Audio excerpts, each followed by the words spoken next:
रथ में 3 घोड़े हैं, एक ईडी, एक सीबीआई और एक cash. In the assembly, he again criticized Prime Minister Narendra Modi. प्रधानमंत्री श्री नरेंद्र मोदी जी का संदेश है कि मणिपुर से उनका कोई लेना देना नहीं। We saw he said that Prime Minister did not get the time to visit Manipur. इन लोगों को ऑर्डिनेंस क्यों लाना पड़ा? He is taking on directly to Prime Minister and he believes that Prime Minister Narendra Modi is his enemy. एक चीज सोचने वाली है, इन लोगों को ऑर्डिनेंस क्यों लाना पड़ा?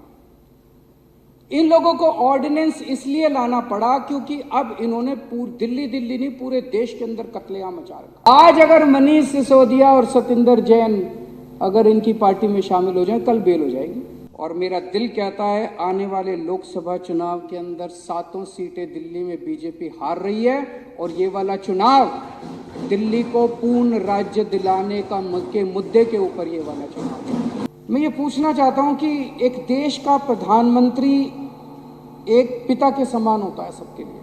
बेटियों की सरेआम इज्जत लुट रही है और बाप कहे कि मेरा इससे कोई लेना देना नहीं है तो बेटियां कहाँ जाएंगी? बाप अगर ऐसे मौके पे मुंह मोड़ ले तो बेटियां कहाँ जाएंगी? और एक दिन जब एक वीडियो चारों तरफ सर्कुलेट हुआ जिसमें हमारी 2 या 3 बहनों को निर्वस्त्र करके सड़क के ऊपर घुमाया गया और उनके साथ खुलेआम सरेआम कई लोगों ने मिलकर गलत काम किया, तब भी प्रधानमंत्री जी चुप रहे। प्रधानमंत्री श्री नरेंद्र मोदी जी का संदेश है कि मणिपुर से उनका कोई लेना देना नहीं। जब से मणिपुर की घटना घटी है प्रधानमंत्री जी चुप हैं। मणिपुर के अंदर 6500 एफआईआर हो गई 190 दिन के अंदर। 3 मई से लेकर 31 जुलाई के बीच में 6500 एफआईआर हो गई। प्रधानमंत्री जी चुप रहे। Aam Aadmi Party's national convener and Delhi Chief Minister Arvind Kejriwal again came on very heavily on Prime Minister Narendra Modi. In fact, in the last 2 days of Delhi Assembly session, he criticized Prime Minister Narendra Modi on the issue of Manipur.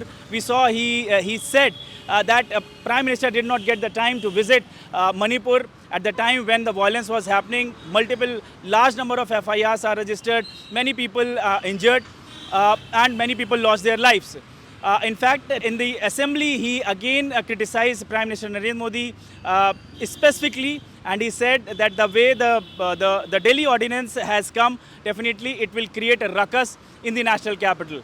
So his speech into the Delhi assembly back to back definitely pointing out one important part, that is that he is taking directly on to the Prime Minister Narendra Modi at the backdrop of when the India Alliance, INDIA alliance has been formed.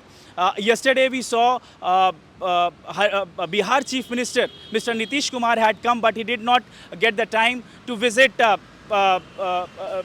either Chief Minister Arvind Kejriwal or other Congress leaders. So definitely this tells that there are some kinds of problem in the India Alliance. But at the same time, Arvind Kejriwal is looking, and in fact he is giving a message that he is taking on directly to Prime Minister and he believes that Prime Minister Narendra Modi is his enemy. Manipur की जो घटना सामने आई है, मैं देशवासियों को विश्वास दिलाना चाहता हूं, किसी भी गुनहगार को बख्शा नहीं जाएगा। बेटियों के साथ जो हुआ है, इसको कभी माफ नहीं किया जा सकता है। For such fine news breaks and video features from ground on your mobile phones, don't forget to subscribe to our channel, The New Indian, by clicking on the bell icon. Also, follow us on the social media handles on Instagram, Twitter, Facebook and Coup.